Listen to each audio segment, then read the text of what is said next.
So good morning sa inyo mga kasumpay po ay bali munyal dauga na naman katagil ning ira yung duwang electric pa na no. So di ka mapunta sa video tangani makanood ka mo sa pag-irahay kang electric pa na no. So ayan, punan tana. So ayan mga kasumpay buhay, bali naka-plug in na siya no. So on natin. 1 2 3. So wala siya mga kasumpay buhay. So titingnan natin kung paano natin masusumpay ang buhay nito ano. Check muna natin yung kanyang LC, baka nag-lock yung kanyang bushing ano. Ayan. So ayan, medyo mabigat, matigas pa sumpay buhay ikutin ano. So dapat meron siyang free wheel ano, maganda yung free wheel niya para pag in-repair natin, tatagal ano. Tanggalin natin yung pinaka LC.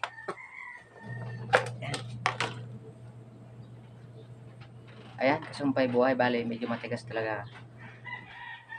Ayan o. Saka wala siyang power ano. Buksan natin to. Tingnan natin yung loob ng kanyang makina no.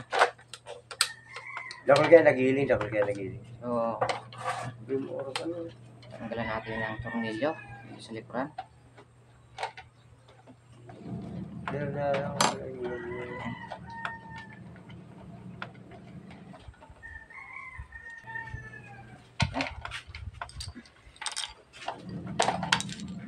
So ayan, napakaganda mga kasumpay buhay ng makina ng electric pa na to.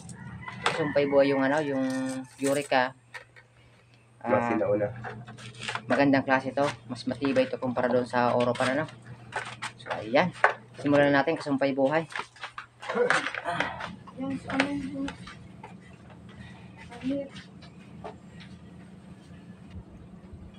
Yan. Kung titingnan nyo ito kasumpay buhay, itong dalawang pin ng kanyang plug-in.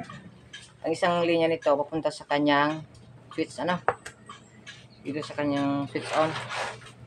Yung isang linya nito kasumpay buhay papunta naman siya dito sa common ng kanyang motor ano. Ito yung isang linya. So ayan. So gagawin natin yan. Gagawin natin dyan. I-jumper natin kasumpay buhay. Doon sa kanyang terminal fuse ano. Tingnan natin kung aandar pa. So ayan. Simulan natin. Dakol kaya nagiling. Ayan. Huwag nyo natin tatanggalin kasumpay buhay para hindi kayo malito ano. Tanggalin nyo yung kanyang capacitor. Ito. Ayan.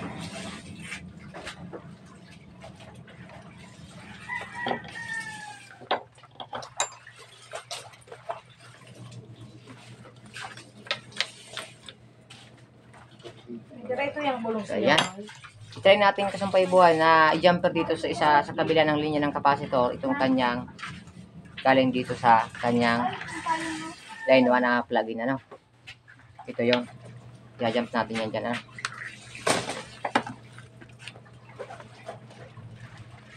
So gamitin natin lighter kasi dapat nito medyo maingat lang yung pagtatanggal kasi baka mapunta sa loob. So lalaki yung trabaho natin.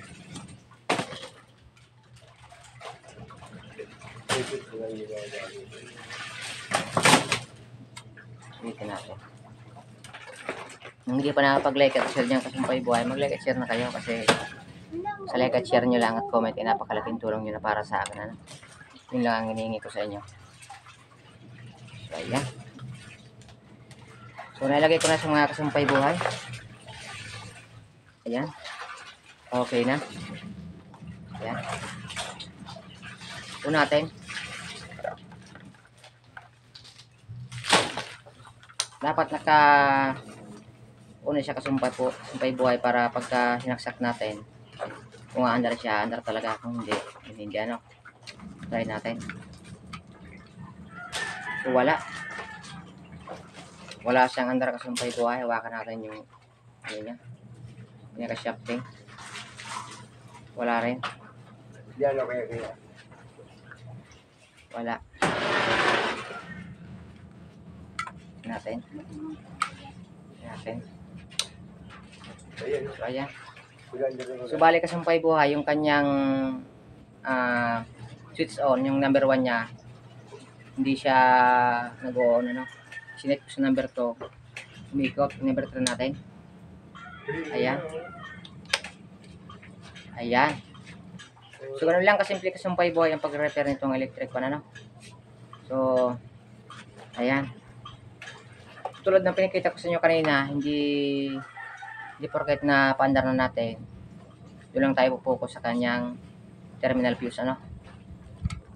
Tulad ng sabi ko sa inyo kanina, itong kanyang shafting, itong kanyang bushing, medyo masikip na. Kumbaga sa tao ano, yung pagka ikaw mayroong ubot sipon, medyo mahirap yung paghinga mo. Ganito rin yung kasumpay buhay, oh. Oh. So, dapat kasumpay buhay, meron siyang free wheel. Ayan, oh. Wala. Kaya kahit anong gawin natin, babalik at babalik yung sira nito, ano. So, papalitin natin siya ng bushing, kasumpay buhay, para umaba yung kanyang buhay, ano. So, yun lang bibigay ko sa inyo tip dito. So, antayin nyo lang, tatanggalin ko lang itong pinaka-frame at yung kanyang bushing, ano. So, ayan, bali, tinatanggal ko itong, ano, yung kanyang pinaka-motor, ano. Ayan. Yung hirapan nga pala kung tanggalin dito kasi masyadong, ano, yung tornilyo. Masyadong maigpit. So, siningil ko na lang. Ayan. So, kung mapapansin nyo itong mga kasumpay buhay, itong kanyang shafting, so napakalinis pa, no? Itong kanyang hulihan. Sigurado yung sira nito yung nasa unahan, ano? Kaya medyo wala na siyang free wheel, ano? So, ito yung tatanggalin natin. Tanggalin natin yung lock, saka ililihan natin yung kanyang shafting, ano? So, ayan. Tanggalin natin. Ayan. Medyo ang tigas talaga mga kasumpay buhay, ayan. So, ilihan natin ito para mabunot natin palabas.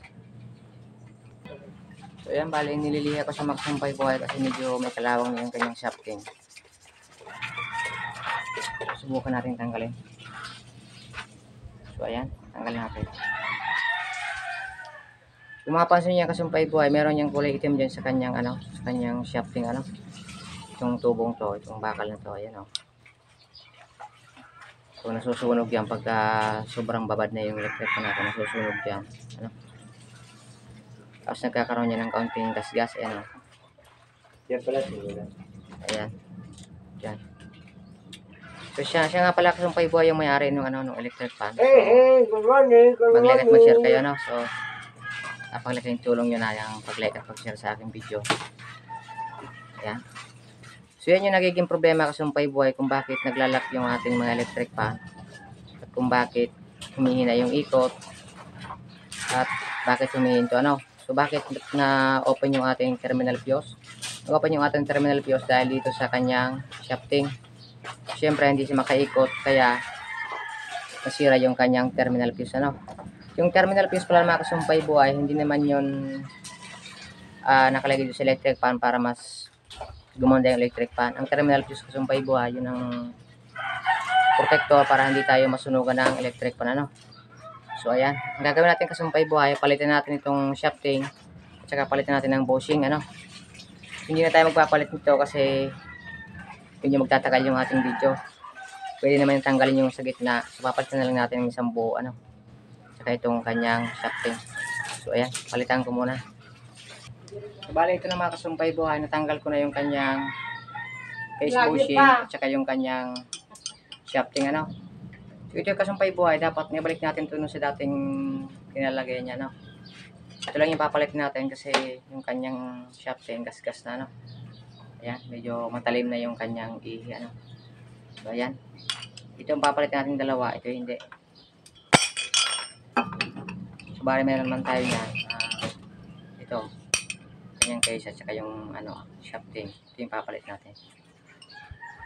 Balik natin yung dito. Ayan.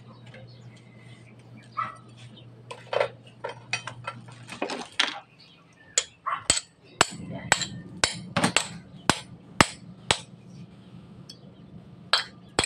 Ayan. Pasuhin ko lang dito kasumpay buhay. So, ayan. Nalagay ko na mga kasumpay buhay. Oh. So, okay na to. Nagkabit natin dito.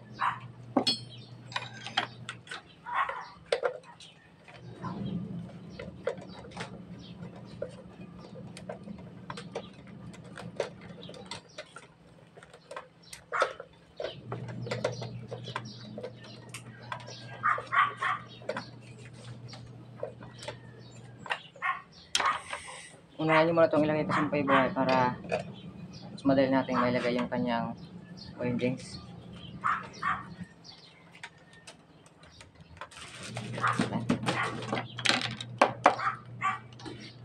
Tanggalin natin yung tinali natin.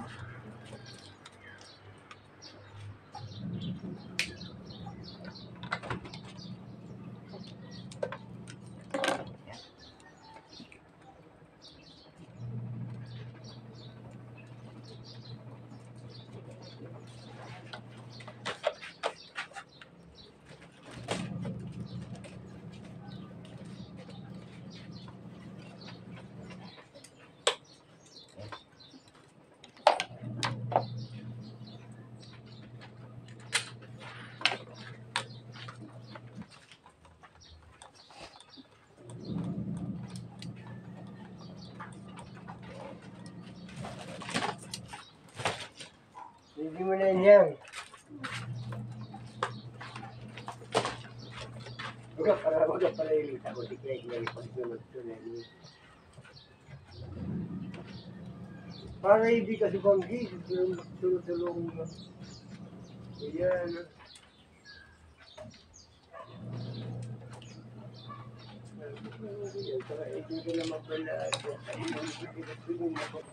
So yan mga kasumpay buhay, bale naikabit ko na yung kanyang shafting, napalitan na natin. Ayan. Nilagyan ko na ng tornilyo kasumpay buhay. Ano? Ayan. Pukunin natin ng kaunti yung kanyang motor para lumuwag. Sumama yung kanyang align. Ano? Ayan. Ayan o. So malambot na siya kasumpay buhay galawin yung kanyang shafting kasi nga napalitan na natin ng shafting. Ano? Palitan na natin to. Yung kanyang sirang shafting. Ano? Palitan natin yung kanyang bushing. Ito. Ayan, palitan natin. Ayan. Ayan. Tapos gumagalaw na siya ng maayos. Ayan. So i-plug in natin kasumpay buhay para makita nyo. Balik natin itong kabit natin kanina.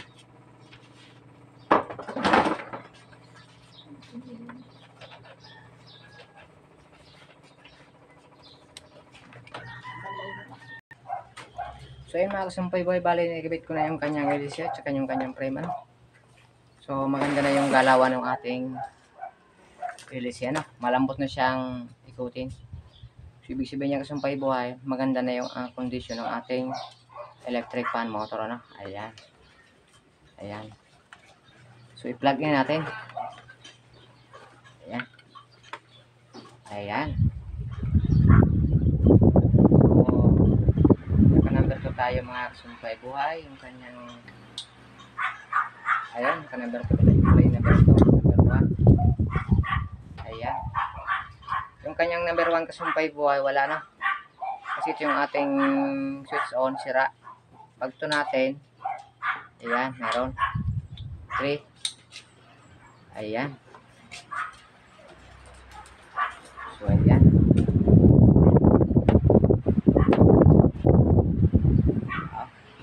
So, goods na ka siya, kasumpay buhay. So, bali papalitan ko na lang siya ng switch on para kumani yung number 1 na. So, pagka lamigin naman yung gagamit nito, ano. So ayan, bali napalitan ko na sa kasumpay buhay ng switch. Ano? Ito, yung pangatlo natin payat na pyesa. Ito. Try na natin kung meron na siyang number 1. Ayan. Meron siya ng number 1 kasumpay buhay. Ano? So ayan. Yung 2. Ayan. 3. Ayan. Goods na siya kasumpay buhay. So, takpan na natin. So yan mga kasumpay buhay, bali kabit ko na, nabalik na yung kanyang dating ano, kaha niya, yung kanyang takip, so complete na kasumpay buhay. So naka-plug na yan. Ayan. Ayan. Ayan. Goods na goods na siya kasumpay buhay, no? So bali, may sunod natin itong isa. Itong Centrex, ano? So abang na lang kayo ng susunod nating video. Ano? So bali hanggang dito na lang ang ating video kasumpay buhay. Mag-like at mag-share kayo ng ating video para yung iba naman ay makapanood at matuto sa pag-repair ng mga basic na electric pa ano. Hindi sila bayad ng bayad sa pagpaparepair ano. So ayan. Thank you sa inyo. Huwag niyong kalilimutan na mag-like at mag-share sa ating video. Thank you.